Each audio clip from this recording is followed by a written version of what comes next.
Si te dedicas al coaching, seguramente sabes que la metodología ofrece grandes beneficios para que las personas consigan sus metas. Pero si te estás preguntando en qué momento es mejor no hacer coaching, acompáñame. En este video quiero compartirte 4 momentos en donde es preferible no emplear el coaching. Hola, hola, ¿cómo estás? Me da mucho gusto saludarte nuevamente. Gracias por estar aquí, por acompañarme. Soy Liliana. Este es tu canal de coaching, pero si es la primera vez que te encontraste con alguno de estos videos en el internet, bueno, excelente. Quédate con nosotros, suscríbete, únete a nuestro grupo. Aquí vas a encontrar mucho contenido que está desarrollado principalmente alrededor del coaching, pero también vas a ver videos que están relacionados con la motivación y con el desarrollo humano. Mira, hablando de coaching profesional, el día de hoy quiero hablarte sobre cuáles son esos momentos en donde es preferible no hacer coaching profesional. Si tú ya te dedicas a la metodología, por supuesto que identificas cuáles son los grandes beneficios de apoyarte de esta gran herramienta para impulsar el desarrollo humano. Pero creas que no, hay momentos en donde no se recomienda emplear la metodología y acá toma nota porque probablemente en tu práctica en algún momento te puedas topar con alguno de ellos. El primer momento en donde no se recomienda hacer coaching profesional es cuando la persona no está lista. Y con esto me refiero específicamente a que en ocasiones tú vas a poder observar que la persona no quiere coaching o no está comprometida con su desarrollo o no quiere iniciar un nuevo proceso, no comprende muy bien cuáles son los beneficios que le ofrece la metodología, pero sobre todo no está lista para comprometerse y para hacerse responsable con los cambios que implica lograr el estado deseado o lograr la meta en cuestión que quiere perseguir. Así que por supuesto que acá no se trata de que el coaching no le pueda ofrecer grandes beneficios, por supuesto que sí, pero principalmente el coachee o cliente es la persona que va a llevar a cabo las acciones, es la persona que va a llevar a cabo el plan, que va a dar los siguientes pasos para poder acercarse a la meta en cuestión. Así que si la persona no se siente responsable o no se siente lista o simplemente no es momento de comprometerse con la meta, entonces es mejor no llevar a cabo ningún proceso de coaching porque lejos de brindarle una ayuda y lejos de darle un acompañamiento profesional para que la persona realmente se acerque a ese estado deseado, pues nos vamos a topar con sesiones repetitivas, con sesiones en donde no estamos avanzando y la persona no está realmente consiguiendo modificar conductas, modificar comportamientos, modificar toma de decisiones o simplemente visualizar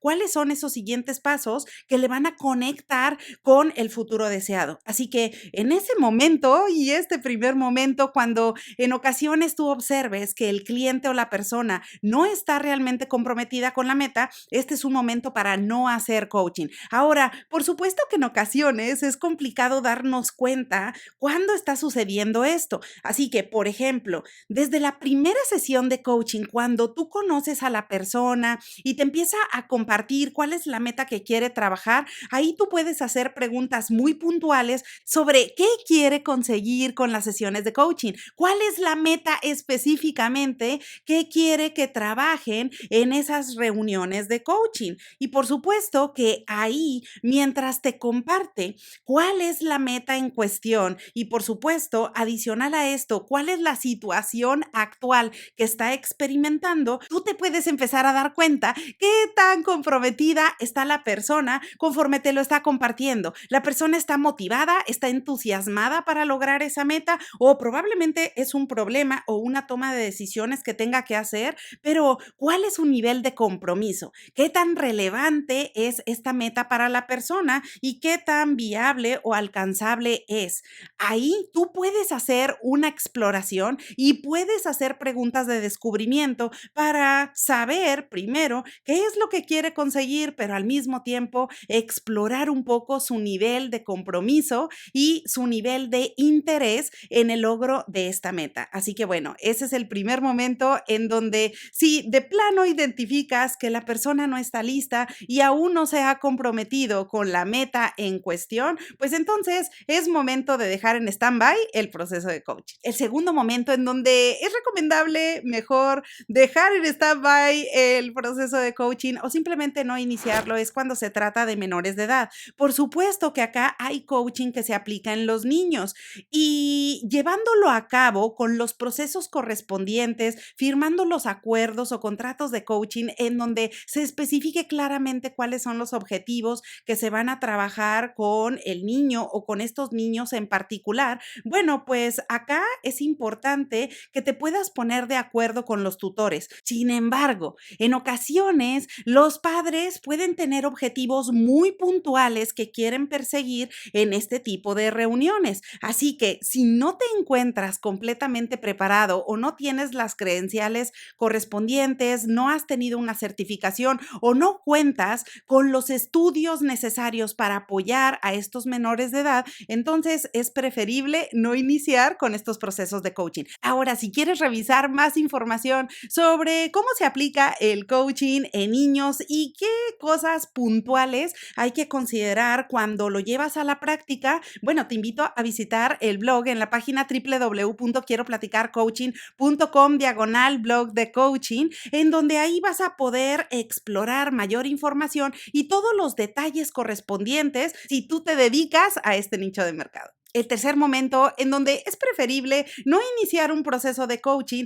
es a nivel empresarial, cuando un empleado es nuevo en una posición en particular. Y acá estamos hablando de ejecución no directiva, porque el empleado cuando es nuevo en la posición está absorbiendo cuáles son sus responsabilidades, está absorbiendo cuáles son aquellas actividades y habilidades que necesita para desempeñar a cabo su puesto laboral. Así que por esa razón es mejor dar dirección a esa persona. Y aunque podrías iniciar un proceso de coaching con ejecución directiva, bueno, acá lo que se recomienda es que primero el empleado comprenda bien cuáles son las expectativas que se tienen sobre su desempeño, cuáles son esas actividades que debe de llevar a cabo para poder librar exitosamente los primeros meses de acoplamiento en su posición laboral. Así que por esa razón probablemente sea mejor dejar en stand-by un proceso de coaching no directivo para mejor dejar que el empleado reciba la dirección correspondiente, reciba las inducciones correspondientes y una vez que ya está equipado y que ya está capacitado sobre el puesto,